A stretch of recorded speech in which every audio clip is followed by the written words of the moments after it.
निकाल तुम्हाला धक्कादायक वाटतात का? आणि सगळ्यात महत्त्वाचं केजरीवाल यांचा पराभव झाला. दिल्ली विधानसभेचे निकाल हे आम्हाला अजिबात धक्कादायक वाटत नाही. कोणत्याही परिस्थितीमध्ये दिल्ली काबीज करायची हा भारतीय जनता पक्षाचा, खास करून प्रधानमंत्री नरेंद्र मोदी, गृहमंत्री अमित शहा यांचा एक कलमी कार्यक्रम होता आणि त्यासाठी त्यांनी प्रचंड मोठी फौज दिल्लीमध्ये उतरवली. 10 वर्ष केजरीवाल यांचं राज्य तिकडे होतं. त्यांच्या कारभाराविषयी टीका टिप्पण्या बऱ्याच होत आहेत, पण लोकांनी त्यांना 10 वर्ष निवडून दिलं.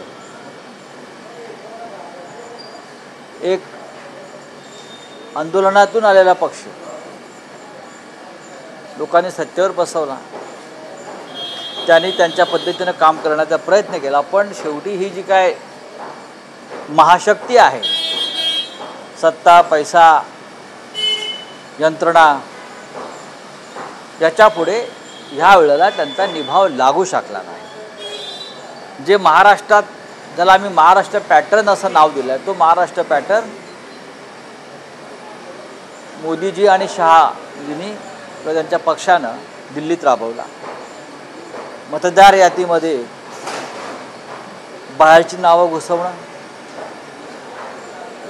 आणि ज्या भागात आपला नक्की विजय मिळेल किंवा मताधिक्य मिळेल त्या मतदार याद्यातून हजारो नावं गायब करणं, जे महाराष्ट्रात सुद्धा झालं, याच्या नंतर लक्षात आलं. असे सगळे उपक्रम राबवले. एका एका घरातून 300-300, 400-400 नावांची नोंदणी मतदार यादीत झाली. जी लुटीन दिल्लीमध्ये बंगले आहेत, जे रिकामे आहेत, ज्या बंगल्यात कोणी राहत नाही, अशा बंगल्यातून सुद्धा झालं. म्हणजे केजरीवाल साधारण 1500 मताने हरला, 1200, आणि त्यांच्या मतदारसंघामधल्या अनेक बंगल्यांतून साधारण 200-300 मतांची नोंदणी झाली, जे तिथले रहिवासी नाही. आणि या पराभवाचं मुख्य कारण काँग्रेस आणि आप हे यावेळेला वेगळे लढले. आतापर्यंत ते वेगळेच लढत होते, पण ह्या वेळेला शत्रू अधिक ताकदीनं आपल्यासमोर लढतोय भाजपसारखा, याचं भान जर ठेवलं असतं आणि आमच्या इंडिया ब्लॉकमधले 2 प्रमुख पक्ष एकत्र आले असते तर नक्कीच आजचा निकाल वेगळा दिसला असता. केजरीवाल यांचा पक्ष आणि भाजप यांच्यामध्ये का फार मोठं अंतर नाही आहे, फार तर 2%. पण काँग्रेसला साधारण 7.5% मतं काँग्रेसने घेतली आहे. म्हणजे 50%च्या वर काँग्रेस आणि आपची मतं आहे. पण ओमर अब्दुल्ला याने जे सांगितलं आहे ते सत्य आहे. अजून भांडत बसा आणि मग मोदीचा विजय झाला म्हणून छाती पिटत बसा. बाकी मला याच्यावर काही म्हणायचं नाही. असं आहे की भाजपचा विजय, काँग्रेसला खातेही उघडता आलं नाही, केजरीवालांचा पराभव, अशा वेळेस इंडिया अलायन्सच्या भवितव्यावरही प्रश्न. केजरीवाल यांचा पराभव झालेला आहे, मनीष सिसोदिया यांचा पराभव झालेला आहे, सौरभ भारद्वाज यांचा पराभव झालेला आहे, सत्येंद्र जैन यांचा पराभव झाला आहे, गोपाळ राय यांचा पराभव झाला आहे. आतिशी ज्या मुख्यमंत्री आहेत त्या एकमेव जिंकलेल्या दिसतात, बाकी सगळं त्यांचं कॅबिनेट हे पराभूत झालं आहे. त्यांचे जे प्रमुख सगळे आधारस्तंभ होते आपचे, ज्याने आप निर्माण केली आणि 10 वर्ष सत्तेमध्ये राहिले, ते सगळे पराभूत झाले. लोकांनी त्यांना मोठ्या प्रमाणात मतदान केलेलं आहे, नाही असं नाही, पण तरीही ते पराभूत झाले. कारण ज्या पद्धतीनं समोरून हल्ले झाले, ज्या पद्धतीनं घोटाळे झाले असं म्हणतो मी. पण शेवटी निवडणुकीमध्ये आता या गोष्टीवर चर्चा करण्यात काय अर्थ नाही. हार आणि जीत या 2च गोष्टीला महत्त्व असतं. आता महाराष्ट्रामध्ये आम्ही रोज सांगतो की मतदार यादीमध्ये कसा घोटाळा झाला, 39 लाख मतं कशी वाढवली आणि त्या आधारावर भाजप आणि त्यांचे मित्रपक्ष जिंकले. पण निवडणूक आयोग ऐकायलाच तयार नाही. त्याच्यामुळे भिंतीवर डोकं फोडून घेण्यापलीकडे आमच्या हातात सध्या काही नाही, पण आम्ही डोकं फोडत राहू. महाराष्ट्रातील अनेक नेते म्हणतायत की एकत्रित लढायला हवं होतं. रोहित पवार देखील म्हणतायत की बघा हे सगळ्यांचंच मत आहे. रोहित पवार बोलतायत, अन्य काही लोक बोलतायत, पण ओमर अब्दुल्ला हे अनेक दिवस सांगते आणि आमचं तीच भूमिका होती की काँग्रेस आणि आप यांनी या संकट काळामध्ये एकत्र यायला पाहिजे होतं. हरियाणामध्ये दोघे एकत्र आले नाहीत, त्याचा फायदा भाजपला झाला. दिल्लीमध्ये दोघे एकत्र आले नाहीत, त्याचा फायदा भाजपला झाला. इंडिया आघाडीतल्या या सगळ्या घटक पक्षांनी ठरवायला पाहिजे आपल्याला भाजपचा पराभव करायचा आहे की नाही, की आपण असेच एकत्र एकमेकांमध्ये तंगड्यात तंगडं घालून भारतीय जनता पक्षाचा मार्ग हा सुकर करतो आहोत.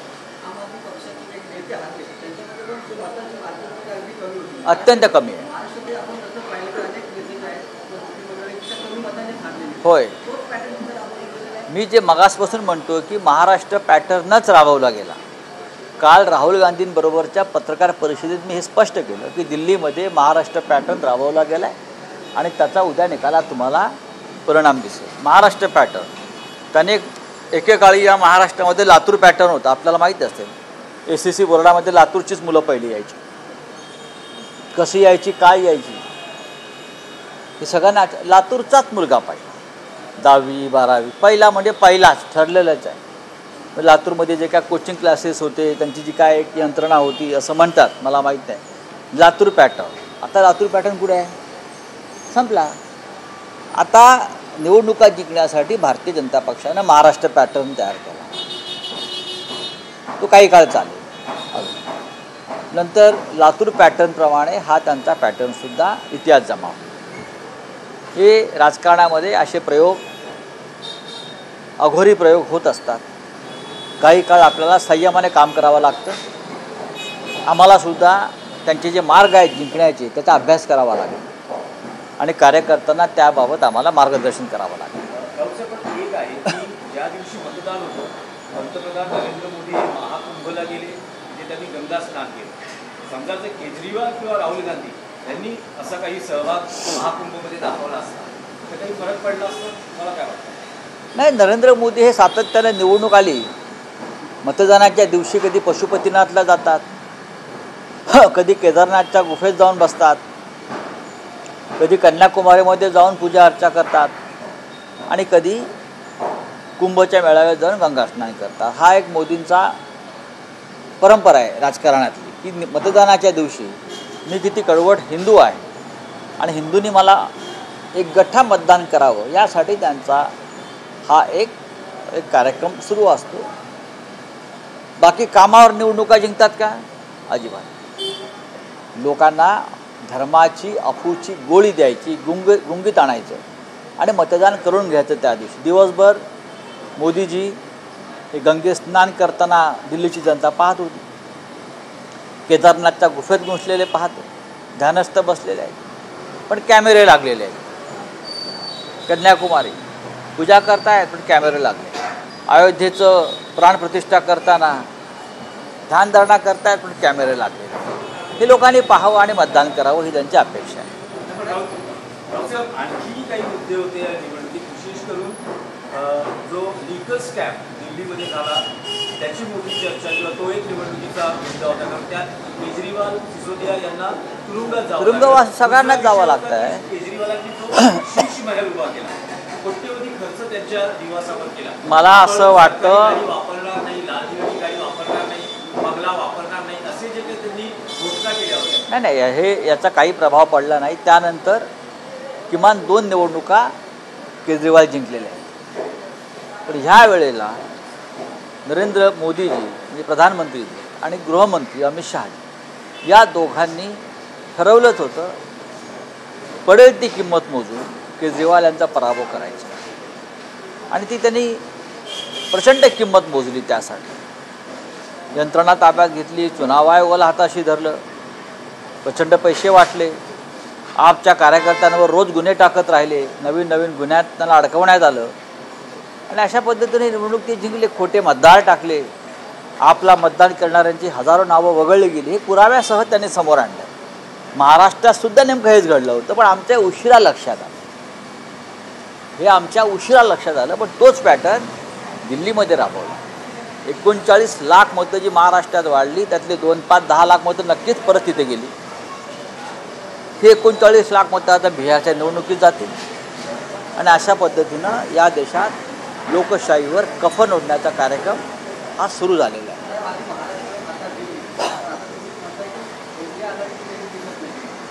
आम्ही त्याच्यावर माननीय शिवसेना पक्षप्रमुख उद्धव ठाकरे यांनाही या सगळ्या घडामोडींबाबत चिंता व्यक्त केली. तेही असं करतात की आपल्याला एकत्रपणे काम करण्यासाठी पुन्हा नव्याने विचार करावा लागेल आणि एकत्र कसं काम करता येईल याबाबत ते स्वतः सगळ्यांशी चर्चा करतील. काँग्रेस पक्ष हा सगळ्यात मोठा पक्ष आहे. खरं म्हणजे मोठ्या भावानं संयमाची भूमिका घेणं गरजेचं असतं.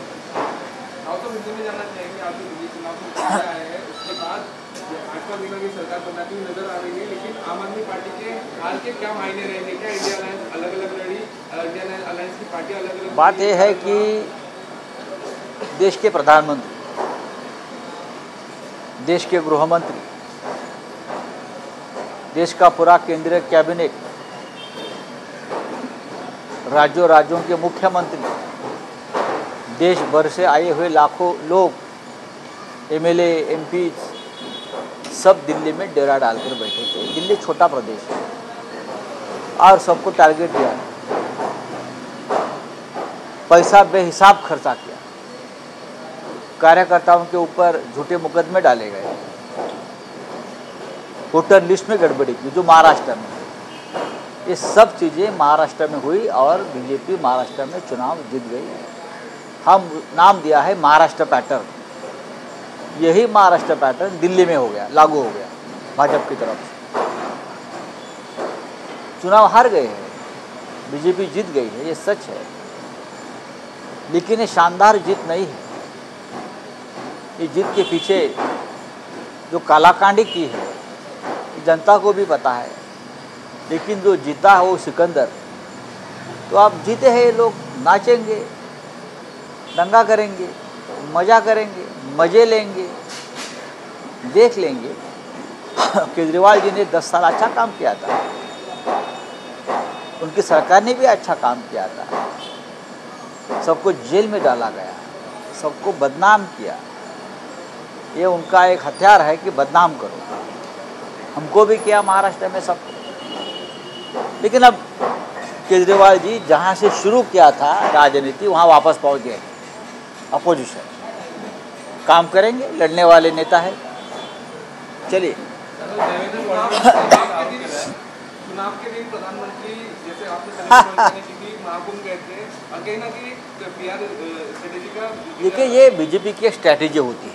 मोदी जी वोटिंग के दिन वो मंदिर में जाते हैं, पूजा अर्चा में बैठते हैं, कभी पशुपतिनाथ जाते हैं, कभी केदारनाथ की गुफा में बैठते हैं, कभी कन्याकुमारी के मंदिर में जाते हैं, कभी कुंभ में जाते हैं. ये उनकी स्ट्रैटेजी है. वो उस हिसाब से पूरा चुनाव का कार्यक्रम बना लेते हैं. इस बार भी हो गया दिल्ली में. अब इस प्रकार से काम करने वाले जो लोग हैं, ये एक तानाशाही की परंपरा नई तरीके से चल रही है और हमको लड़ना पड़ेगा. हम ये लड़ाई आधी अधूरी नहीं छोड़ सकते. ये लड़ाई देश बचाने की है, लोकतंत्र की है. और लोकतंत्र में सबसे बड़ी जिम्मेदारी होती है अपोजिशन, विपक्ष होता है, उनकी जिम्मेदारी सबसे बड़ी होती है. और हम ये मानने को तैयार है, दिल्ली हो या महाराष्ट्र हो, भारतीय जनता पार्टी ने विजय खींच कर लाया है और हमको हराया है. तो हमको अब जो हमारी जिम्मेदारी है राष्ट्र के प्रति, लोकतंत्र के प्रति, हमको निभानी पड़ेगी.